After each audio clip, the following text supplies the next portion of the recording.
అన్న అప్పుడు నామినేషన్ వేసిన అప్పుడు నా ఫ్యామిలీ బ్యాక్గ్రౌండ్ అందరికి తెలుసు. అది అట్లనే పెద్దగా ఉద్యమం అయితే మా కాంగ్రెస్ కి కూడా ఎక్కడెక్కడ ఏం చేస్తుందో అన్న ఇంటెన్షన్ తో నన్ను ఇంత ఇబ్బందికి పెట్టి ఇంతగానం టార్చర్ చేసి, మామూలు టార్చర్ కాదన్న. ఎగ్జాంపుల్ మీరు చూసుకోండి, మీ ఇంట్లో ప్రతి ఒక్కరి ఇంట్లో ఆడపిల్ల ఉంటది. మన ఆడపిల్లని ఎవరైనా ఇన్స్టాగ్రామ్ లో కానీ యూట్యూబ్ లో కానీ బ్యాడ్ కామెంట్ పెడితే మనం చూసినాం అనుకో, ఏమంటాం, చెల్లి అది తీసేయి లేకపోతే ఇన్స్టాగ్రామ్ ప్రైవేట్ లో పెట్టుకో అని చెప్తాం. సరే, నేను స్టార్టింగ్ నుంచి ఇన్స్టా గానీ యూట్యూబ్ గానీ పబ్లిక్ లోనే ఉంది. ఎందుకంటే నేను అప్పటి నుంచేనే చూడండి, ఏదైనా ఇష్యూ జరిగిన బస్సులు, మా ఊరికి బస్సు లేదని చెప్పేసి నేనైతే ఇప్పుడు కొత్తగా మాట్లాడట్లేదు కదా. బీఆర్ఎస్ గవర్నమెంట్ ఉన్నప్పటి నుంచి ఊరికి బస్సు లేదని చెప్పి అది వీడియో చేసిన, జాబ్స్ లేవని వీడియో చేసిన, రోడ్లు చాలా వీడియో చేసిన. ఈ కాంగ్రెస్ అప్పుడు కూడా బీఆర్ఎస్ గవర్నమెంట్ ఓకే ఒక్క కేసు పెట్టింది, దాని వల్ల నేను ఎంత అయిపోయింది, అది కేసు పెట్టింది, నా టార్చర్ నేను అనుభవించిన, అది అయిపోయింది. కానీ ఈ కాంగ్రెస్ గవర్నమెంట్ ఏంటంటే బాగా టార్చర్ చేస్తుంది మనుషుల్ని, మానసికంగా హింసించి చావనన్న చావాలా, లేకపోతే మొత్తం సోషల్ మీడియా దూరం అయిపోయి వాళ్ళ గురించి మాట్లాడొద్దు. ఒక్క వీడియో ఏదన్నా మాట్లాడాలి అని మనసుకి ఇట్లా అనిపిస్తుంది అన్న, ఊరుకున్న బుద్ధి కాదు నాకు. నేను ఏదైనా సరే అంత రఫ్ గా మాట్లాడే రకం. నేను ఊర్లో ఏదన్నా అన్యాయం అయితే కూడా ఏంది అని ఎదురించే రకాన్ని ఒక ఇట్లా పడేసిరు మొత్తానికి నన్ను. ఒకటే చెప్తున్నా, అవును ఇప్పుడు వచ్చింది కదా, వచ్చింది ఇంకా ఏడు ఎందుకు ఇస్తాడు. ఎన్ని వచ్చినాయి, ఎన్ని రాలేవు, ఎన్ని వచ్చినాయి. అదేది వైద్య శాఖలో 5,000 చిల్లర వేసిండు, రేణిగు అది ఇంకో 400 చిల్లర వేసిండు. ఏం వేసిండు జాబ్లు, గత ప్రభుత్వం వేసిన జాబ్స్ అన్ని నా అకౌంట్ లో వేసుకొని ఇన్ని వేసిన, లేకపోతే నా తలకాయ తీసుకొని పక్కకు పెట్టుకుంటా. ఇంకా 10 సంవత్సరాలు వేలాలని ఉంది. ఎందుకంటే మంచి ఏసీ కార్లు ఉన్నాయి, ఫామ్ హౌస్లు ఉన్నాయి, కొంచెం మంచిగా ఉండాలి కదా. ఎవరైనా బయట గట్టిగా మాట్లాడతారా మీ దగ్గర? అది ఎవరో ఈడ ఒక ముసలామె మాట్లాడింది, పింఛన్ లేదు ఏం లేదని. ముసలాళ్ళ పైన కూడా కేసులు పెడతారా అన్న? పాపం వాళ్ళకి ఏం తెలుసు, ఏడ తిరుగుతారు.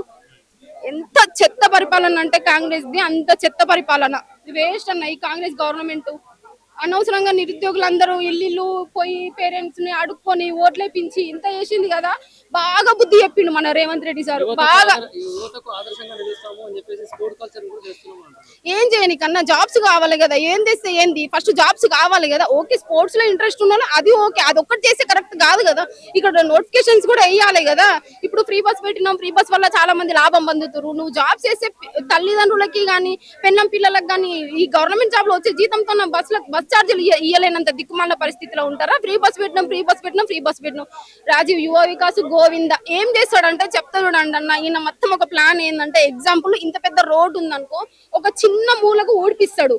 ఊడిపించి అదొక వీడియో తీపించుకుంటాడు, ఒక ఫోటో తీపించుకుంటాడు, బాగా పబ్లిసిటీ చేయించుకుంటాడు. ఈ మిగతా రోడ్ అంతా ఊడవడింగా. ప్రతిదీ అంతే.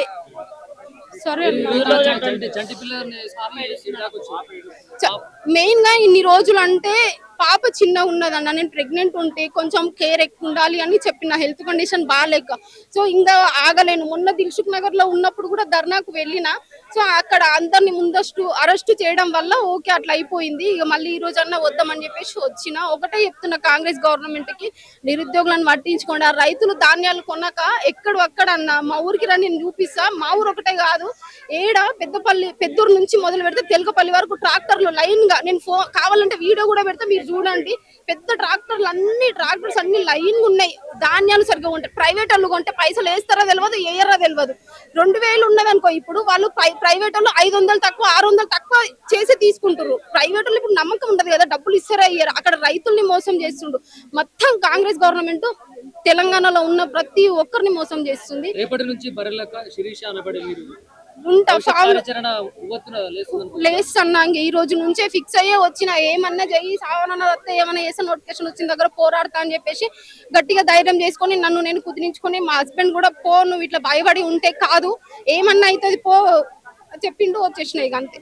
ఈ నిరుద్యోగుల ఆవేదన సభ అన్న, నీళ్లు నిధులు నియామకాల అంశంతో ఏర్పడ్డ తెలంగాణ రాష్ట్రంలో గత 10 ఏళ్ల కాలంలో మోసపోయినటువంటి ఈ తెలంగాణ నిరుద్యోగులు మళ్ళీ ఆ ప్రభుత్వం మోసం చేసింది, ఈ ప్రభుత్వాన్ని ఎంచుకుంటానన్న నిరుద్యోగుల బతుకులు, విద్యార్థుల బతుకులు వెలుగొస్తాయని కాంగ్రెస్ పార్టీని ఎంచుకోవడం జరిగింది. ప్రజలు పట్టం కట్టడం జరిగింది. కాబట్టి కాంగ్రెస్ పార్టీ వచ్చినాక దరిదాపు 3 సంవత్సరాలకు దగ్గర వస్తున్నా కూడా ఇంకా ఉద్యోగ నోటిఫికేషన్లు లేవు. కాబట్టి సరళ నోటిఫికేషన్లు రావాలి అనేది విధం కోసం మేము ఇక్కడ ఈ నిరుద్యోగుల ఆవేదన సభను ఏర్పాటు చేయడం జరిగిందండి. ఉద్యోగుల నోటిఫికేషన్లు ఇవ్వాలి. అదేవిధంగా మీరు ఇచ్చినటువంటి జీవోలలో తప్పులు ఉన్నాయి కాబట్టి ఆ తప్పులను కూడా సవరించుకొని పాత జీవోలు ఏమున్నా ఆ జీవోల వైపు డిఎల్ కావచ్చు, జేఎల్ కావచ్చు, జంబో డిఎస్సి కావచ్చు, పీసీ కావచ్చు, ఎస్ఐ కావచ్చు, గ్రూప్ 1 కావచ్చు, గ్రూప్ 3, గ్రూప్ 2, 4 అన్ని శాఖలల్లో తక్షణమే 2 లక్షల ఉద్యోగాల నియామకం కోసం ఈ జూన్ 2 తారీఖు లోపు మీరు ఉద్యోగాల నోటిఫికేషన్లు మంజూరు చేయాలనే అంశం పైన ఇలా నిరుద్యోగుల ఆవేదన అనే సభ ఇలా ధర్నా చౌకులు ఏర్పాటు చేయడం జరిగింది. ఓకేనా, మరి ధర్నాకు పర్మిషన్ ఇచ్చి కొంతమంది స్టూడెంట్స్ ని మాత్రం రాకుండా అడ్డుకున్నారంట కదా, దాని గురించి ఏం చెప్తారు? అన్న అరచేతిని అడ్డు పెట్టి సూర్యకాంతిని ఎవడు ఆపలేడు. అరచేతిని అడ్డు పెట్టి సూర్యకాంతిని ఆపలేరు. వాళ్ళు ఎన్ని కుట్రలు చేసినా, ఎన్ని కుతంత్రాలు చేసినా ఇది స్వచ్ఛందంగా జరిగినటువంటి నిరుద్యోగుల ఆవేదన సభ, ఏ రాజకీయ పార్టీకి సంబంధం లేనటువంటి నిరుద్యోగుల ఆవేదన సభ. కాబట్టి మా ఫ్లెక్సీ పైన చూడండి, మా అస్మక్క కావచ్చు, మా కుమార్ రాథోడ్ కావచ్చు, మా బాలకోట అన్న కావచ్చు, నేను కావచ్చు, ఎవరం కూడా మా ఫ్లెక్సీలల్లో ఆ ఫ్లెక్సీలో ఎవరి ఫోటో వేసుకోలే.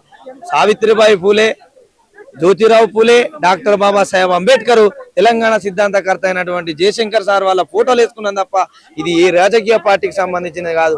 ఈ తెలంగాణ భవిష్యత్తుకు సంబంధించింది, తెలంగాణ నిరుద్యోగుల భవిష్యత్తుకు సంబంధించింది, తెలంగాణ అభివృద్ధి కోసం సంబంధించింది తప్ప మేము ఏ రాజకీయ పార్టీ జెండాలను మోసో ఇక్కడ ఈ సభ పెట్టలేదు.